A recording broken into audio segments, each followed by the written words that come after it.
대란 주무자 윤석열이 준비한다 그렇게 실행하였습니다. 이 메모는 홍장훈 국정원 1차장이 윤석열의 전화를 받은 이후 여인영 전 방첩사령관과 작성하면서 만든 메모입니다.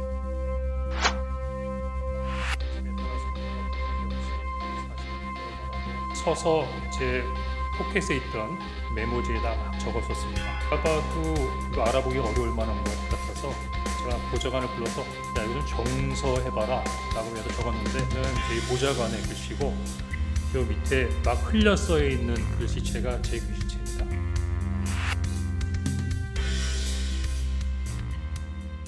정영식 재판관님 질문하십시오.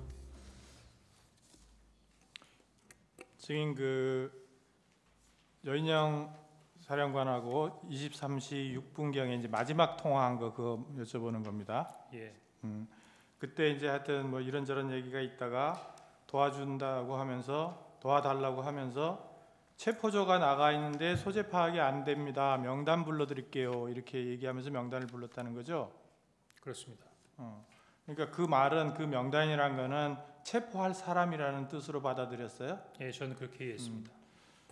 그 다음에 그런데 그리고 나서 이제 계속해서 1조, 2조 뭐 이제 축차 검거 후에 구금시설에 감금 조사할 예정이다. 제일 급한 것이 위치 추적이니까 위치 추적 부탁드립니다. 이렇게 얘기했다는 거죠. 그렇습니다. 그러면 결국 여인영 방첩사령관이 요구한 거는 이 사람들에 대한 위치 추적을 해달라라는 거죠. 그렇습니다. 근데 아까 이제 청구인 측 물어본 거에는 할 수 없다.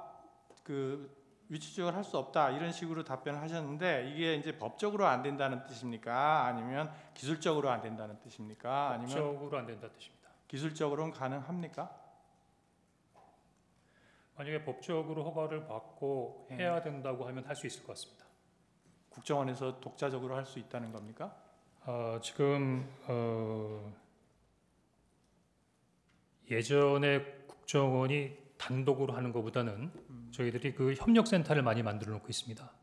그 저희들 협력센터나 그 대테러 정보센터 같은 데는 그 소방청에서도 나와 있고 또 일부에는 또 경찰하고도 협업하고 있고 관세청, 가능하다. 방사사 이렇게 여러 기관들하고 다 협업을 하고 있는 부분에 있어서 센터들이 있습니다.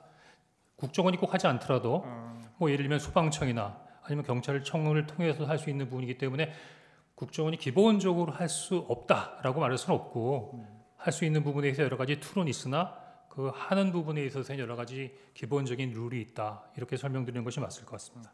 그러면 위치 추적을 한다는 말은 네. 결국은 휴대폰 위치 추적인 거죠? 제가 직접 해보진 못해서 정확한지는 모르겠습니다. 당연히 그럴 것 같습니다. 그렇다. 그다음에 그러면 아까 그 메모 좀 띄워주시겠어요? 127호증의 2인가요? 그 증인이 부관한테 시켜가지고 했다는 메모 있는데 127호증의 2, 이 메모.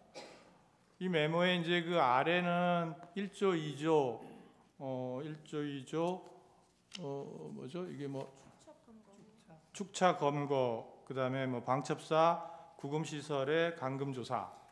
이거는 이제 증인이 여인영 사령관으로부터 들어서 그렇게 적어놨다는 거죠. 나중에 밑에 있는 거 말씀이십니까? 밑에. 예, 그렇습니다. 그리고 그 밑에 보면 검거를 요청, 위치 추적과 이렇게 돼 있어요. 그러니까 마지막에 이제 그 워딩이 마지막으로 끝날 때 위치 추적만으로 끝나는 것이 아니라 그 위치 추적을 하면서 저희들 그 검거를 좀 지원해 주십시오.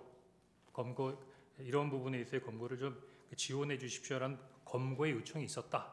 뭐 그런 의미로 그 말은 검찰 조사에서도 얘기하지 않았잖아요. 검거를 요청했다는 말은 하지 않은 것 같은데. 검거를 요청했어요? 이 검거를 요청했다고 검찰에 제기한 부분에 있어서의 내용이 써 있지 않습니까? 아니 그러니까 요 메모에는 써 있는데 여인영 사령관이 검거를 요청했어요? 위치를 추적하는 것 자체가 체포 대상자의 검거를 하기 위한 부분에 있어서의 지원을 요청하는 거라고 이해했습니다. 아니 제 말은 처음에는 체포조가 나가 있다. 네. 그 말은 이제 체포하러 다닌다는 말 아니에요. 근데 위치를 모르니까 위치를 추적해서 알려달라는 취지지 증인한테 체포를 도와달라. 그러니까 말은 체포를 요청. 여기 보면은 체포를 요청, 검거를 요청. 괄호하고 위치 추적과 돼 있어요. 위치 추적보다는 검거를 요청한 것을 또 주안점으로 써놨는데 검거해달라고 여인영 사령관이 굳이 얘기할 필요가 없잖아요. 자기들이 검거하러 나가 있는데 위치 추적만 받으면 되지 왜 국정원이 체포를 하러 다녀요? 체포할 인원이 있어요? 국정원에?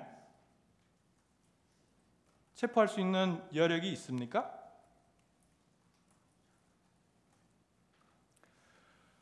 국정원이 수사권이 없기 때문에 그 체포를 할 수 있는 권한이 없죠. 근데 검거를 요청이라는 게 무슨 그러니까 말이에요? 검거 지원을 요청했으니까 저희들이 직접 예를 들면 저희가 그 범죄 수사권 없더라도 쉽게 말하면 국제 범죄를 할 수 있는 부분이 뭐냐면 저희들이 검거를 지원하고 실적인 부분의 체포는 경찰을 통해서 체포를 하는 부분이 있기 때문에 항상 공조 검거를 할 수 있는 능력은 있습니다. 그러면 거기다가 위치 추적, 검거 말하자면 이제 뭐라 그러지? 지원 요청. 지원 예. 이런 식으로 적어놓는 게 맞지 않아요? 예, 근데 그 총리께서도 충격적인 사건이라고 말씀하신 것처럼 저도 깊은 생각을 하면서 적은 것이 아니라 생각되는 대로 그냥 갈겨 쓴 부분이기 때문에 약간 다소 합리적이지 않게 적어놨던 부분 인정하겠습니다. 그러니까 이 말이 그러니까 증인이 이제 어차피 이 메모는 이제 수기로 메모를 하다가 버려버리고 이제 하여튼 옮겨 쓰라 그러고 밑에는 이제 옮겨 쓴 게 아니고 기억나는 대로 쓴 거잖아요. 그렇습니다. 밑에는. 그러면 이게 증인이 뭐 1조, 2조 뭐 축초해서 검거해서 방첩사 뭐 감금 시설에 감금 조사. 그러니까 그게 조금 이해가 안 되는 게 여인영 사령관이 방첩사령관이 증인에게 무슨 이제 처음에는 뭐 비협조적으로 별로 얘기를 안 하려고 그러다가 대통령 전화를 받아서 도와주라 그랬다고 하니까 이런 얘기를 했다는 거잖아요. 그렇습니다. 그러면 그래 그러면은 이런 명단이 있으니까 이런 명단에 대한 위치 추적을 좀 도와주시오. 이렇게만 하면 되지 굳이 1조, 2조 뭐 이렇게 가가지고 뭐 검거를 해서 축차 검거 후에 방첩사 구금 시설에 감금해서 조사할 거라는 얘기라든지 이런 얘기를 굳이 왜 할까요? 글쎄 그거는 뭐 여인영 사령관에게 물어봐야 할 얘기지만 제가 생각하기에는 이 내용만 얘기한 게 아니라 제일 먼저 그 부익께도 전화 받았어 대통령이 너희들 도와주래 할 때 명단부터 얘기한 게 아니었거든요. 저희들이 경찰과 협조해서 국제를 봉쇄하고 있습니다라는 말부터 시작했으니까 아마 방첩사가 진행하는 부분에 있어 현재 진행 사항을 저한테 약식이지만 간단하게 브리핑해 준 거라고 생각합니다. 그러면 그런 내용이 검찰에서 진술할 때도 요약이겠지만 물론 하여튼 체포조 나가 있는데 명단 불러드릴게요라는 부분이 먼저였고 그 다음에 명단 불러주고 난 다음에 그 다음에 계속해서 1차 1조 2조 뭐 축조 뭐 체포 뭐 이렇게 얘기하고 축차 검거 후에 구금시설을 감금할 예정이다. 이거를 나중에 얘기했잖아요. 상황 설명을 먼저 한 게 아니라 이거는 그 명단을 주면서 위치 추적을 해달라라고 하면서 그걸 구체적으로 더 나아가서 얘기한 건데 그 상황 설명이 우리가 지금 이런 여러 명을 체포를 해가지고 검거한 다음에 감금 조사할 거다. 그런 얘기를 하려면 미리 얘기해야 될 거 아니에요. 상황 설명을 한다면. 근데 굳이 그런 상황 설명을 국정원 1차장한테 방첩사에서 아무리 그쪽에서 대통령 전화 받고서 도와달라고 해서 전화했습니다라는 그 말 한마디에 그렇게 구체적으로 얘기할 수 있을까라는 게 조금 의문이 들어서 하는 얘기예요. 예, 저도 약간 의문이 드는 부분이 있는데 여인영 사령관하고 제가 아주 객관적이고 공식적인 관계가 아니고 사실은 그 전에는 나름대로 어떤 활동이 있어요. 보안 때문에 저한테 말을 하진 않았지만 일단 이야기 설명하면서 어느 정도의 선배니까 믿음을 가지고 나름대로의 주변 환경 주변의 여러 가지 부분까지 설명을 한 걸로 이해가 됩니다. 근데 그거는 예. 그러면 조금 이상한 것이 처음에는 전화할 때 굉장히 말하자면 비협조적이거나 말을 안 하려고 그랬다고 증인이 말씀하셨잖아요. 그렇습니다. 그러니까 뭔가 이렇게 전화해서 뭐 어떻게 된 거냐고 물으니까 좀 얘기를 안 해주려고 처음에는 그랬단 말입니다. 근데 대통령한테 전화 받았다. 도와주라 그런다. 그렇게 말을 하니까 이런 얘기를 쫙 했다는 건데 아무리 그냥 생각해도 이 사람이 같은 뭐 통하는 사람이라고 해도 이게 이제 비밀이 아니구나. 이제 같이 이제 협조해서 일을 해야 되는구나라고 생각을 할 수는 있는데 그렇더라도 그거는 자기가 필요한 한도 내에서만 일단 얘기해야지 나중에 혹시 증인이 진짜 대통령한테 전화 안 받았는데 그런 얘기를 했다라고 해버리면 본인이 굉장히 문제가 될 수 있잖아요. 그런 쓸데없이 아무데다가 막 얘기를 퍼뜨리고 당겼다.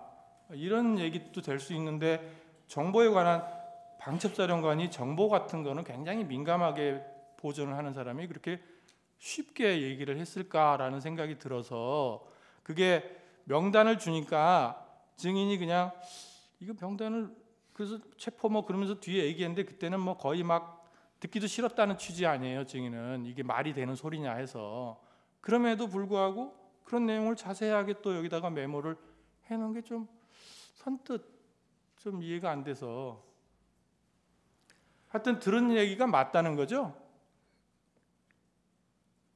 검거를 요청한 것도 맞아요. 총리께서도 충격적인 상황이라고 말씀하셨는데 이렇게 여러 가지로 급박하게 돌아가는 상황에서 어떤 얘기들 다 기승전결에 맞춰서 할 수 있을까요? 물론 그건 맞습니다. 그런데 여기 이제 써놓은 순서나 이런 게 그래서 그래요. 검거를 또 요청. 하나는 제가 그러면 여인영 사령관하고 무슨 억하 시점이 있다고 해갖고는 일부러 이런 거를 아니 그런 취지가 아니고 예. 저는 이제 여기 이렇게 적혀 있는데 상식적으로 생각해서 그런 말을 하기가 쉽지 않다는 것과 그리고 여기 검거를 요청했다는 말을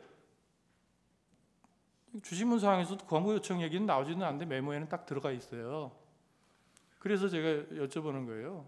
검거 요청했어요? 위치 추적을 해서 네. 방금 얘기했던 10여 명의 대상자를 검거하겠다는 것 자체가 네. 저는 검거 지원을 요청했다라고 그럼 검거 지원 요청이라고 안 쓰고 왜 검거 요청이라고 썼어요? 이 말은 다르잖아요. 검거를 요청한다는 건 국정원에서 검거를 진짜 한다는 얘기고 제가 이제 공문서를 작성한 게 아니지 않습니까? 간단한 메모지 않습니까? 메모를 왜 작성해놨어요? 제가 나름대로 그 상황을 기억하기 위해서 메모해 놓은 거죠. 그럼 정확하게 기재를 해야죠. 예, 정확하게 기재 못해서 죄송합니다.